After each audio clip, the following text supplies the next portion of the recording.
Well done, me. Right, on to the most important part of the week. Yes. It's the Indie of the Week. And what are we looking at this week, Ben? Well, Jerry, it's one that I actually, I'm surprised that we've not talked about already, to be honest, actually. Oh, so we're doing Werewolf Miniatures. Oh, wait. But you've managed to sneak in Arena Rex. Red Republic Games, which is pretty awesome. Yeah, I have. Oh my God. I remember how amazing these miniatures are. Yeah. I think I actually played a game with some of these miniatures the last time I was at Historicon. Wow. I think you did. Yeah. So, Arena Rex, it's a mythical version of our history. It is just a gladiatorial combat game. But it means that it includes anachronisms. So there's Native Americans can be in the arenas alongside Egyptians and Gorgons and rhinos, that sort of thing. And the game itself is set up as a 35mm skirmish game. So there's a lot going on here. I think I'm going to jump to the rules before I jump to the miniatures, because I'm like that. Kind of makes sense, just before we get distracted by all the shiny. So teasing people. You can see there that there's a revised rule book and card deck for the game itself. So this came out at Gen Con, I believe. But we'll start with the cards themselves, just so you can get an idea, because the game itself is relatively simple. You've got 2 actions you can take for each of your characters. Taking multiple actions will start to generate fatigue, like Saga. However, you build your warbands with no points. It's just equal miniatures aside, like Moonstone. And then you stab each other up. So it's very simple. You just pick your faction, and then you go from there. And then the system is dice pool based, where a 4, 5, or 6 is a success. So it's very simple. When you look and you see move of 6, it's all in inches, because it's American freedom units. Attack is 6 dice, defense 2 dice. Armor is a flat value that you reduce things by. So if somebody rolls 6 dice against you and then you roll 2 dice in defense, you take the successes away from each other, and then that gives you the amount of hits done. But the amount of hits isn't straight damage. So you see this track here where it says 2, 3, 2, and then there's some arrows and stuff. This is like a little branching damage tree. So every success, and you start at the top and work your way down. Every success, you move as an area. So you can go 2 damage, 3 damage, 2 damage if you did 3 successes. So you'd actually do 7 damage in total. Or you could go down the other side and go 2, a pushback. Pushbacks also cause 1 damage. Right. And 2. So you'd only cause 5 damage, but you would also push the character away. So they're not engaged with you, which means you can, depending on the gladiator you're using, some of them have, there are other abilities will pop into these branching trees that will be like a maneuver. So you can do some damage and then actually leave combat yourself, to allow you to open up for other characters to come in later on and miller them. So that's someone rocking around with a massive warhammer will maybe have more pushes than someone with, say, a gladius. Yeah, or one of the trident and net carrying Myrmidon type gladiators are good at sort of pushing people back or locking them in place and then getting away. So they're like gladiators that can sort of fire and maneuver, for want of a better word. Occasionally it will have something else in there. Down the bottom you have the wind track, and you see the little wreaths every so often as you go down. So you have a dice pool at the start that's called, I think it's called Valor. Don't hold me to that. But you've got a dice pool for each side. It normally starts at 3. They're extra dice that you can add to any test at any time. However, once you use them, they're gone. But anytime you roll a success on those, so a 4, 5, or 6, it counts as 2 successes to the test. So if you've only got armor of 2 and somebody comes at you with 6, you could throw in 1 Valor dice, and then if you succeed in that, that's actually 2, so you might be able to defend 4 of the 6 that are incoming with only 3 dice. But then as people get wounded, obviously the crowd are baying for blood. People are getting stuck in the fight. They're not sitting at the back, resting on their Of laurels. So you get new Valor dice. You replenish your pool that way. So this is where I think the interesting mechanics for the game are. Because you've got this sort of branching tree, and it's different for every gladiator. So you may find ones that do more damage, ones that do more pushbacks. Like you were saying, Justin, the options are there. Does it run for? Does it go? I activate a character, and then you activate a character. It's individual models activate back and forth till everybody's activated.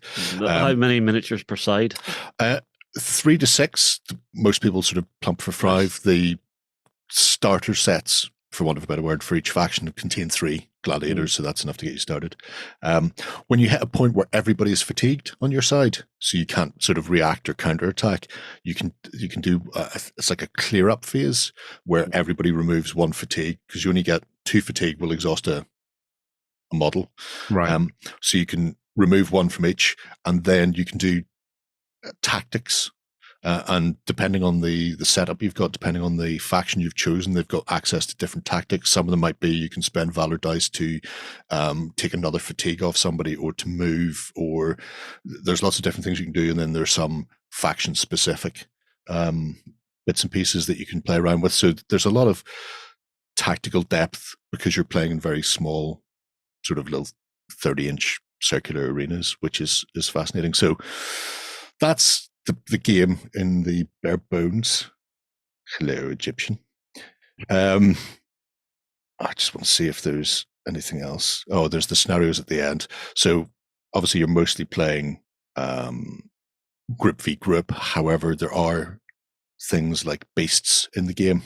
Yeah. Hello, Rhino. So there are a couple of interesting sort of scenario change ups that you can do, where you might take your regular gladiators and your opponent just takes nothing but beasts to put up against them. And another one is there are things called titans, like Medusa, or like that Chimera looking fella who isn't actually listed as Chimera. I can't remember who he's listed. We'll see him when we get to the models. But just call it a Leshen until we know. Leshen. Oh no, there's a Leshen in the Native American section. But there's a scenario where you play with a Titan, and you play 3 games. So the first one is your Titan against your opponent's regular people, then their Titan against your regular people, and then the survivors of the peoples fight off in the final arena battle against each other after their Titans have gone ruffle stumpy on people. Yeah. And to the victor goes the spoils. So I like the fact that they've added the sort of the mythical and base parts to change up the scenario so it doesn't become sort of stale. Yeah. And then after that, it's really a case of, obviously it's a circular arena, and most of the times it's very Colosseum based, but you could start building more elaborate arenas like gladiators, have all sorts of ups and downs. My first whistle. Exactly. All sorts of ups and downs and things. So that aside, we have 5 factions, and the models are absolutely stunning. So the Helikoneki, so good, as you can imagine, a bit of a Greek sort of feel. Are they like 30, 35 mil? 35 mil. Yeah. So when you're playing a small game that only requires a handful of figures, why not go a bit bigger and put some more detail and effects into them? The models themselves come with the game cards and art cards as well, actually, which is a really nice touch, because when you've got figures like this, why would you not show them off to their bestest? And you can see some of the miniatures obviously have got full on. We've given them Lloyd shots and all sorts of things, because it's nice to, again, the best web store. That's why I'm doing it while Lloyd's not here. Don't worry. The next time he's back on the show, we're going to do Hovel's website that hasn't been updated since before the internet web existed. Whenever it was just dial-up message boards? Oh no, pre that. Oh wow. It's literally just a photo of a message board in a church or something. Yeah. Nope. Tied onto a pigeon. Yeah. This is just so that you have to go and blank this out, Justin. Thanks, Jerry. I appreciate that, buddy. Get the clippers. Get the clippers. It's get the black box of doom. But we also have these, so things like Theophania I mean, there are utterly gorgeous models. And then you see things like Wow. this. Uh, It's like a What? seahorse. yeah, It's like a Pokemon. yeah, but it's a seahorse horse. Yeah. It's like Pokemon. Sixth generation Pokemon. Yeah. Are these like their analog for kind of ancient Greek Atlanteans then, I suppose? Or have they got... I suppose theoretically, yeah, theoretically they're just ancient Greek, but then whenever you start tacking in mythical beasts like this, not every faction has a mythical beast, yes, that can be ridden. But you've got your sort of your Greeks. If I go back to here, kill those. You've got a couple of Romans. So you've got the Ludo Magnus, which is essentially a gladiatorial house. Like a kind of classic one. Like an actual, you know, well, we've all seen Gladiator. It's an Ollie Reed run type of thing where you've got some gladiators that may be standard. Muscles on muscles. Yeah. Not even the decency to just have a 6-pack. They have an 8-pack. Or less standard. Very Fair. nice. Yeah. Yep. I'd be scared. Yeah. I mean, if you were the Christian getting thrown out into the arena and you saw that or the seahorse horse. Oh, don't worry. There are no Christians in this game. They were all wiped out. Oh, well, okay. Still, you get thrown out into the arena and you see any of that, you're like, yeah, no, I'm done. I am out. Just make it quick. Yeah. That guy's so cool. All of them are so cool. Yes. Yeah. It's appalling, really. Have a look at Septimus as well, because why not? So there he is when he's not got a bull between his legs. Well done, him. I do like seeing that they've got some 75mm miniatures in there that you could do as statuary. Yeah, which means they could either go into the middle of the arena as a piece of terrain to block things, or you just put it up around the edge. Yeah, you can see Septimus, who has all the pushbacks in Christendom, if Christendom still existed. So you can see that's our standard Roman arena types. But then we also have the 8th Legion. So actual gladiator style gladiators coming from the way of the is it just me or is he partially tree? He might be partially tree. He's got an axe as well. Proper green man. Yeah. Yeah. Not running around the place with stupid things. I mean, the sculpted detail on some of the different weapons and shields and stuff is just mind-blowing. Yeah. Yeah. I think that's really, it helps that their sculptors are top-notch, but they've got some fantastic painters in as well to really sort of push it and set it apart. I also love the fact that we're seeing some of the concept art down there. Yeah. Well, like I say, each of them comes with an art card as well, so you can see where they came from. And in fact, if you really want to see a lot of the stuff, they have articles, and the articles, they sort of petered out a few years ago, but if you scroll all the way back down to the very bottom where they started, most of it was concept art because they didn't have the miniatures. And so there's a lot of stuff going on in there. They even had, in fact, I think, I might show you that. They had an early competition where people were asked to send in their best gladiatorial face as a photograph, and then the winner was sculpted into a figure for one of the teams. Nice. And it's really fascinating to see that miniature and see the bloke as well that it came from. Look at that. Look, he's just on a horse. I mean, how weird is that? That is a gorgeous horse as well. I mean, why would you just be on a horse when you can be on something else? So, Maturii are your ancient Egyptians. Oh, scorpions. Oh, yeah. Fun. Scorpionox. Yeah. See that? It's just, no, I'm done. Goodbye.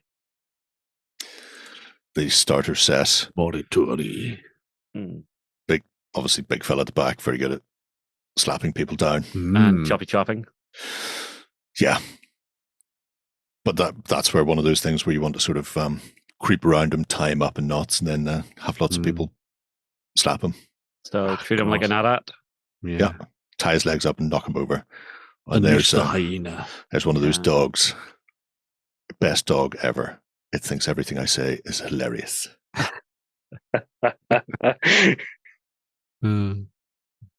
Every time you speak to it, all it hears is snack, go eat. Yeah. And we have the Zephyr. Oh, these look a little creepy. These aren't creepy. These are delightful people.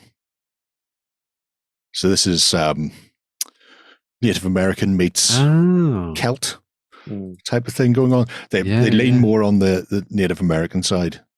However, it's not the only sort of theme, because if we go there, obviously that's very Native American. Oh yeah, definitely. Yeah. But then we've got haggle here, and this was the winner. I'm not saying I found these via the medium of going, what are ex-Rackham sculptors currently doing these days? I then discovered that Stefan was doing this, and I went, all right, fair enough. But that may have been how I found Arena Rex, just saying. Not a bad way to find new No, games it's very, by looking after your very favorite Celt. sculptors. Very Celt. In fact, if I go articules, Hegel the Horrible. and then if I say hold your breath, people, zoom. So that's them. My PC does not like this. There's Leo. It is interesting seeing all the different weapon matrices that they have. Yeah. It must be about here. It seems like this. What I really like about what this is offering up. That was man. That was the send us your best gladiator face. And then it was like, well, okay then. Of course, that's going to nice. Be, yeah, I mean that's basically flawless gladiator. Mm-hmm. Yeah.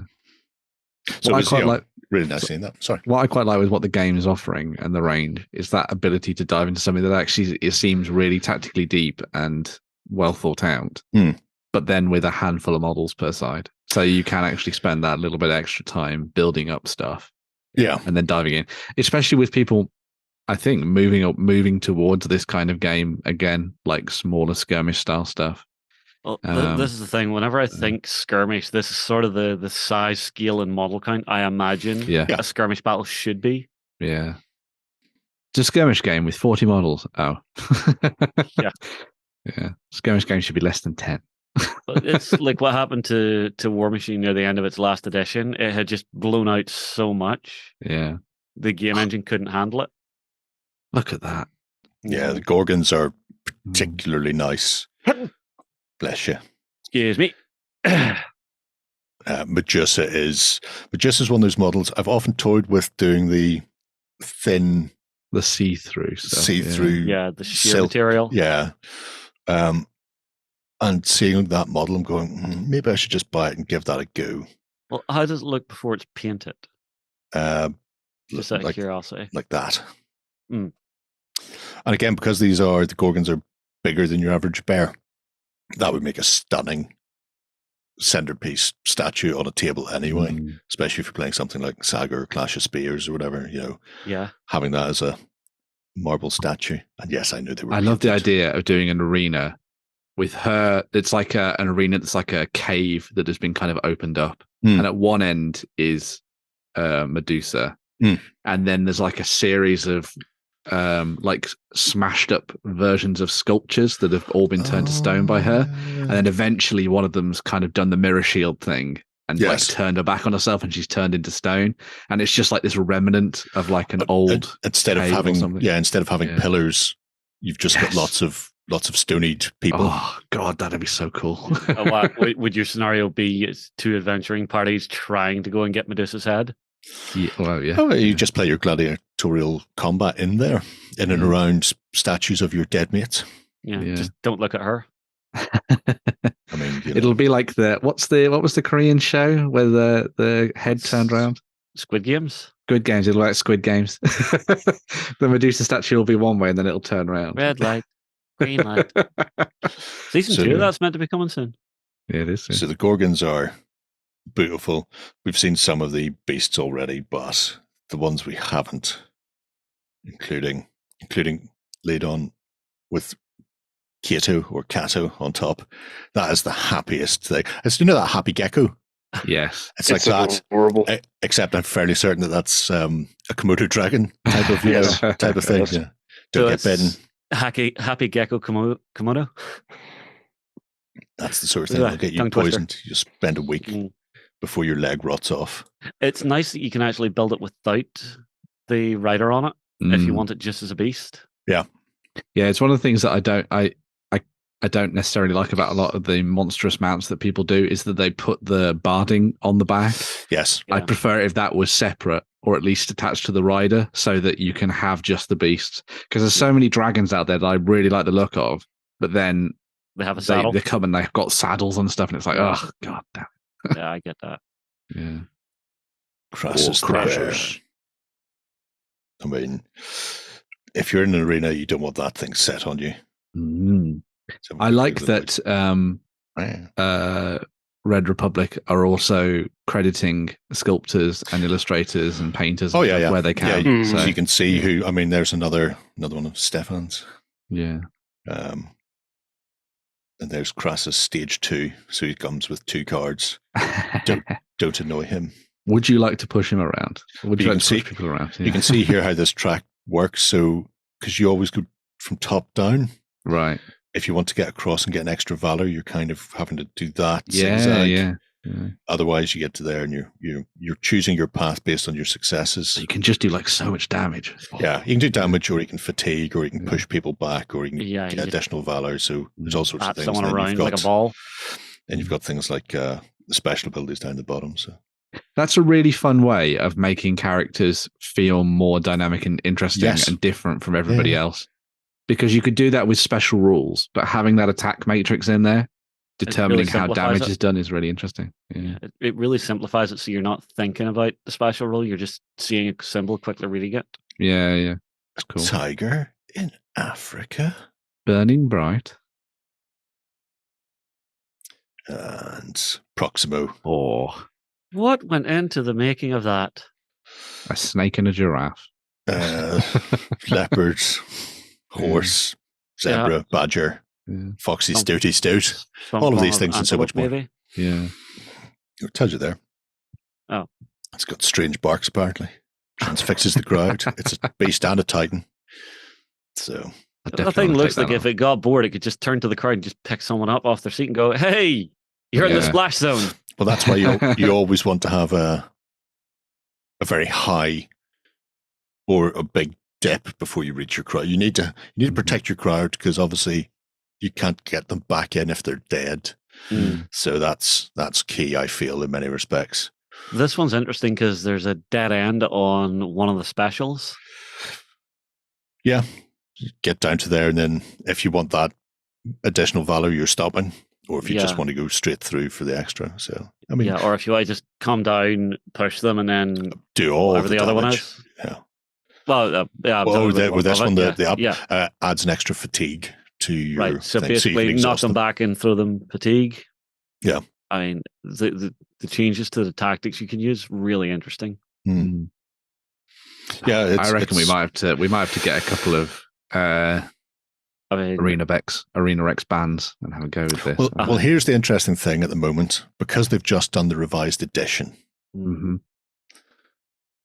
It means you can get the card deck to replace. So if you've already got stuff and you're just looking at the updated cards, you can buy the updated cards, but you can get the cards and the rules, which means you could then potentially try it out with figures you have. Very true. Then go back and pick up these models. I know some people look at them and go, they're too big. I've already got 140 gladiators from the Third Servile War. Why do I need some more? You can pick up the rules and just go for your guns. It only uses standard D6, so you're not having to mess around with anything else. And then you just need a double-sided token to mark 1 fatigue, 2 fatigues, done. So I definitely would give this a let's play. What do you think, Shay? Yeah, I'd be up for that. Well, you missed we were going to say you were buying the all, Shay. Well, I did see the tiger, and I want the tiger, not the lion. Lions suck. Lions suck. Leo will have you, Sonny Jimbo. The tiger would take him any day. But it's a lion with a ponytail. No. A lion with a ponytail. That's the chain around his neck. All right. I know, I was joking. My God, you kids. It's your MTV and your drugs. A couple of other things before we leave it all behind. If I go game supplies, they do a couple of little bits of resin. So there's the statue. I'll show you that because I know you were interested. They do an arena mat, which is a 30-inch round neoprene arena mat with all the little crowd around it, which is quite cute. And That's then cool. you've got the little arena sets to put a bit of blocking terrain in your way. That big 75mm resin sculpt is quite nice to stick in the middle of your arena. But V for victory. Yeah. But another thing they did was, it might be an article. No. Oh, the game book gives you the PDFs and stuff. Here it is here, yeah. The Playmobil Arena. So it is almost the same size as that playmat. Brilliant. Now, if you go onto the flea bays, people, you'll be able to find it anywhere between £40 and £80. I imagine by the time this goes out, it'll be up to about 200. Well, I'm not saying that, but I imagine all the £40 ones will start to be snapped up in short order. If people, even if they're not planning on playing Arena Rex, but they're planning on doing something ancient Roman or Colosseum based, having a big chunky bit of plastic for dirt cheap is always good. I mean, having that and then destroying the walls a bit. Give you more place in and out. I wouldn't destroy the walls. I'm quite happy. It clips together. So if I wanted, so if you want to do it, let people in and out type of thing, just remove a wall section. Or do the smart thing, buy two, do some destroyed ones with the clip still working so you can clip destroyed bits in and out. Seems like an awful lot of hassle. You know how long I've had Rome sitting waiting for people to make it for me? I mean, what are the chances of me doing two things myself? Anyway.